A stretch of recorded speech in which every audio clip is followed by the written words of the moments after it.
No meio de tantos jogos famosos e icônicos do nosso tão amado e querido PS1, tem uma quantidade absurda de títulos que passaram completamente despercebidos e também aqueles clássicos que muita gente jogou, mas que acabou esquecendo com o tempo. E é sobre esses jogos pouco jogados ou pouco lembrados que te convido para ver comigo, porque tá começando mais um episódio da nossa série de jogos desconhecidos e esquecidos do PS1. Série onde eu trago aquelas pérolas escondidas que quase ninguém jogou, mas que merecem a sua atenção. E se você curte esse tipo de conteúdo, peço por gentileza que curta esse vídeo para ajudar que ele chegue em mais e mais pessoas e também que se inscreva aqui no canal se ainda não for inscrito. Mas sem mais enrolação, bora começar!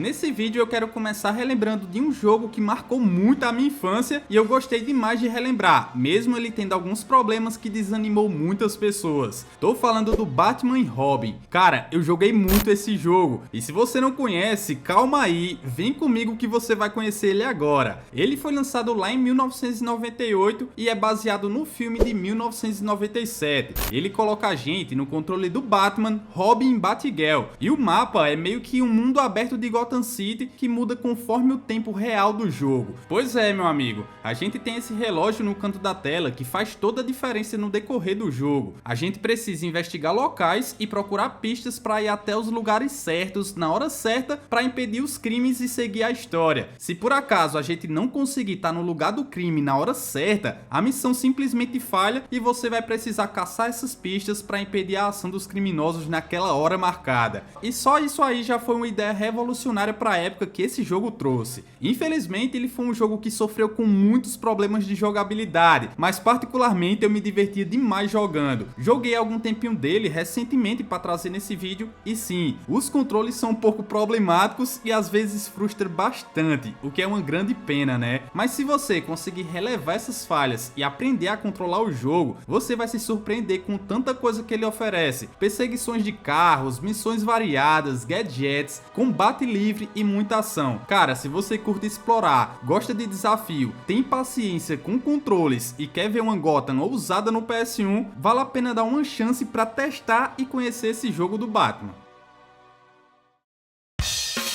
Beleza, agora a gente vai falar de um dos jogos mais aleatórios e ao mesmo tempo divertido do PS1, é o Power Shovel. Esse jogo é simplesmente um simulador de escavadeira, mas com aquele estilo arcade japonês que transforma uma tarefa super simples em algo absurdo e bem divertido. Mas antes, quem relembrou desse jogo foi o Kleber Stavarengo, acho que eu falei teu nome certo, e o Júnior Santos, obrigado demais pela participação. A ideia nesse game é operar uma retroescavadeira e cumprir várias missões que envolvem desde cavar buracos, encher caminhões de terra, até esmagar carros com a pá gigante da retroescavadeira. Pois é, cara, o jogo abraça a bizarrice e transforma ela em gameplay. Os controles, mesmo no joystick, são bem precisos. Você precisa aprender a mexer cada parte da máquina com um jeitinho. E cada fase tem um tempo limite, te forçando a pensar rápido e ser eficiente nos objetivos. Só que uma coisa bem legal, que infelizmente a gente não vai poder jogar, é que ele contava com um controle externo, parecido com os das máquinas reais, com as alavancas e botões e tudo mais. Cara, devia ser muito divertido jogar com um negócio desse, velho. Então Power Shovel é aquele tipo de jogo que você vê a primeira vez e desacredita que existe um jogo desse. Porque, meu irmão, é bem aleatório. Mas no geral, é um jogo interessante, divertido e bem satisfatório. Meu amigo, você destruir carros com retroescavadeira é algo bem legal.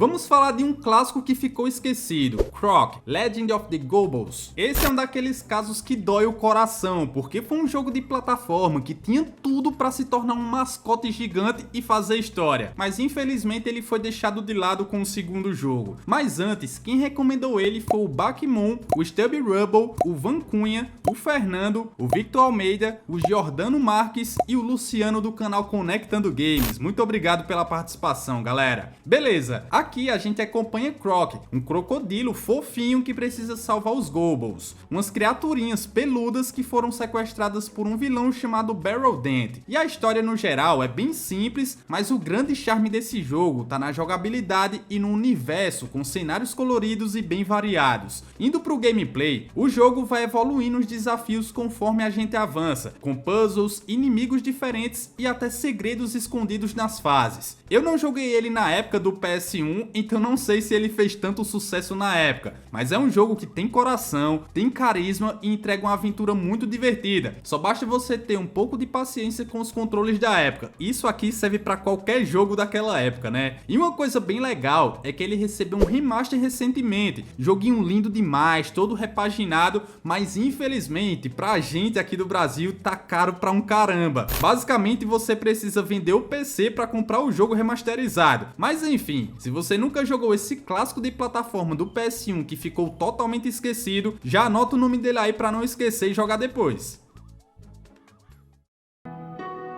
Agora, se você curte RPG com uma pegada mais profunda, com narrativa mitológica e sistema de combate fora do padrão, o grande clássico Valkyrie Profile é simplesmente uma obra de arte inspirada na mitologia nórdica que foi esquecida por muita gente e que, se você não conhece, tá perdendo muito tempo, meu amigo. Mas quem relembrou desse RPG clássico foi o Gustavo Mota e o Márcio de Matriz de Camaragibe, Alagoas. Tamo junto aí e obrigado pela participação. Beleza, aqui a gente joga como Lenneth, uma valquíria encarregada de recrutar almas de guerreiros mortos para participarem do Ragnarok. E a história que esse jogo traz é bem pesada, cheia de reflexões sobre vida, morte e sacrifício, e cada personagem recrutado tem uma história única que é contada antes de entrar pro seu time. E meu amigo, isso já é suficiente para te prender por horas. Mas falando do gameplay, o combate aqui é em turnos, mas com um sistema super dinâmico. Cada botão do controle representa um personagem do grupo e você faz combos com sincronia entre eles. Fora isso, o mapa é em estilo side-scroller, meio plataforma, o que dá uma identidade única para o jogo, sendo diferente da maioria dos jogos do gênero. Identidade única assim como os gráficos, que são belíssimos, com sprites bem trabalhados e cenários cheios de detalhes. É um daqueles jogos, cara, que merecem ser um clássico de fato, porque entrega muita coisa legal. Talvez você tenha esquecido dele, mas tenho certeza que agora bateu aquela nostalgia, não é verdade? E se você não conhece, mas curta esse gênero, amigão, joga e curte ele. Certeza que você não vai se arrepender.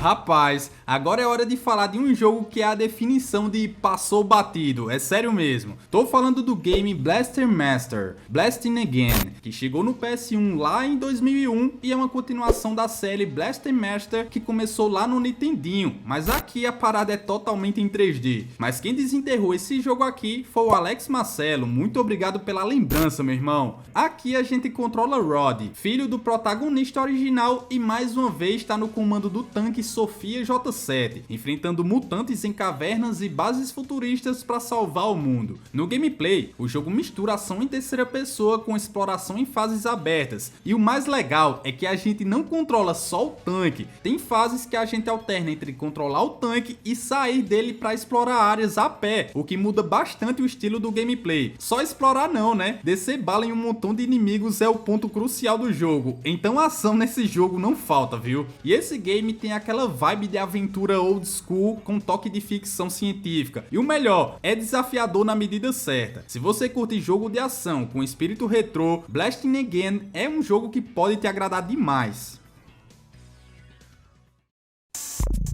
Agora, se você curte jogo esquisito, com visual maluco e muita zoeira, Bombots é aquele tipo de jogo de luta que traz uma experiência que você olha e pensa: meu amigo, o que diabos eu tô jogando? Porque, meu irmão, ele tem um estilo muito doido. Mas quem recomendou ele foi o Jonathan Marcondes e o Rafa Spartacus, tamo junto. Bombots é um jogo de luta estilo Arena 3D, com até 2 jogadores se enfrentando em mapas cheios de armadilhas e explosões. O elenco é composto por robôs, que são os Bombots, e esses robôs têm poderes bizarros, e o visual é todo em stop motion, misturado com gráfico 3D, o que traz uma identidade muito única para esse jogo. Beleza, ele é um jogo de luta muito diferente, não é perfeito, só que ele tem uma personalidade que acaba sendo divertido mesmo assim, então só pela estranheza, eu recomendo você baixar e testar esse game. E ó, antes da gente partir pro próximo game, aproveita para conhecer o clube de membros aqui do canal. A partir de R$ 2,99 você já tem acesso a vantagens exclusivas, como vídeos antecipados, selos exclusivos, emotes exclusivos para você mandar aí nos comentários. Cara, tem muita coisa legal. Clica aí no primeiro link do primeiro comentário fixado e vai lá conferir, beleza? Mas bora continuar nossa lista com o game Aconcagua, que é um point and click com uma pegada bem cinematográfica e muito suspense e que foi lançado só no Japão. Mas quem pediu para eu trazer ele aqui foi o Ítalo Fernandes, o canal O Que e o Jackson Ribeiro. Valeu demais pela recomendação. A história aqui se passa na região fictícia de Merusa, que é inspirada na Argentina, onde um avião cai com 5 sobreviventes no meio das montanhas Aconcagua e daí você precisa guiar o grupo até a salvação. E olha, a parada aqui é tensa porque o jogo aborda terrorismo, política e sobrevivência num ambiente hostil. E o grande diferencial desse game é que ele segue um estilo meio Metal Gear com mistério, com várias cutscenes dubladas, câmera cinematográfica e narrativa pesada. E mesmo sendo um jogo exclusivo japonês, a dublagem tá completamente em inglês e para alegria de muitos, ele tem uma versão em inglês traduzida por fãs. Mas beleza, bora falar da jogabilidade, que é em terceira pessoa com comandos simples e voltado totalmente para narrativa e resolução de situações. A gente investiga objetos, toma decisões para manter o grupo vivo, também tem partes em que a gente precisa fugir, resolver puzzles, acionar mecanismos ou até decidir quem vai arriscar a vida numa situação tensa. É um jogo aparentemente simples, mas que tem muita profundidade. Sério mesmo, se você curte jogos point and click com história fora do padrão e clima de sobrevivência, Aconcagua é um jogo obrigatório.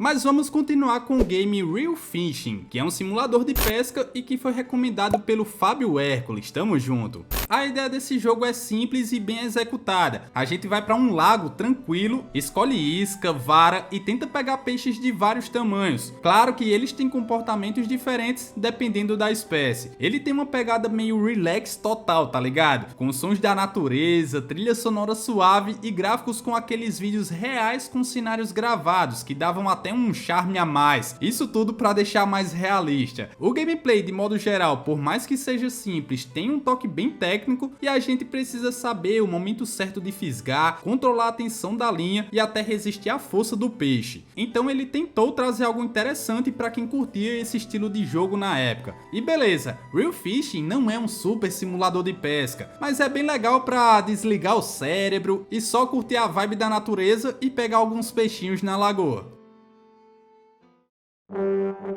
Alundra 2, A New Legend Begins é um daqueles jogos que foram julgados antes mesmo da galera pegar o controle, porque ele carregou o peso do nome Alundra, que era um RPG 2D cultuado por muita gente, mas ao invés do segundo jogo continuar a história ou estilo visual do primeiro, a sequência veio com uma nova história, gráficos 3D e uma pegada bem mais leve e cartunesca, e isso, cara, fez muita gente torcer o nariz. Mas bora ser justo, por mérito próprio, Alundra 2 é um ótimo jogo de ação e aventura. E quem relembrou dessa joia do PS1 foi o nosso querido Paulo. Valeu pela recomendação, meu irmão. Aqui em Alundra 2, a gente joga com Flint, um espadachim solitário que se envolve numa trama cheia de robôs, reis e magia. A jogabilidade é bem fluida, com bastante combate, puzzles criativos e exploração em um mundo semi-aberto. Os gráficos são bem bonitos pra época e a trilha sonora é animada com aquele jeitão de aventura épica. É muito massa. Ele não tem o peso dramático e sombrio do primeiro Alundra, mas brilha pelo seu ritmo divertido e por entregar uma experiência acessível, leve e envolvente. E assim, vale muito a pena dar uma chance sem comparar com o antecessor. Se você não conhece ou ignorou por ser diferente do primeiro jogo, dê uma segunda chance a ele. Jogue com a mente aberta que você vai descobrir um action RPG divertido, criativo e com muito carisma.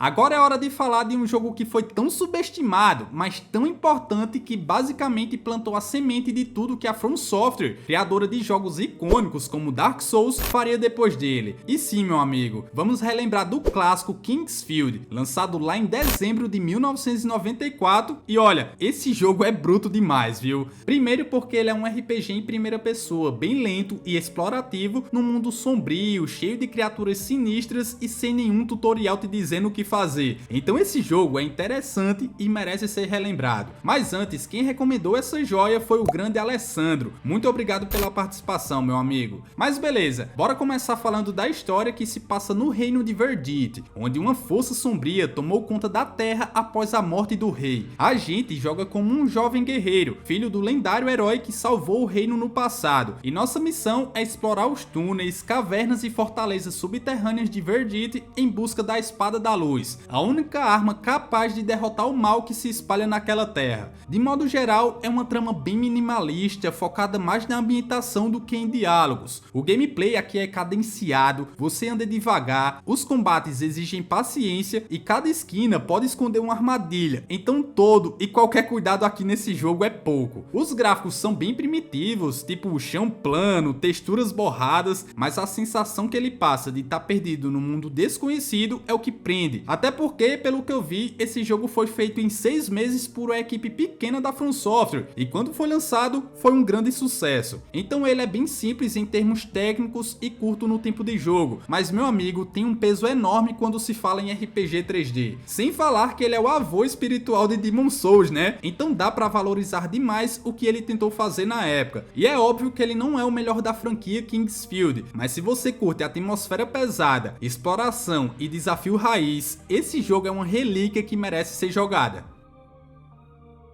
Mas outras relíquias que merecem ser jogadas tá na nossa playlist de jogos desconhecidos e esquecidos do PS1 que eu tô deixando aí na tela. Mas antes, conferiu se deixou o seu like e se inscreveu aqui no canal? Se já conferiu e tiver tudo certo, clica nessa playlist que eu tô te esperando lá.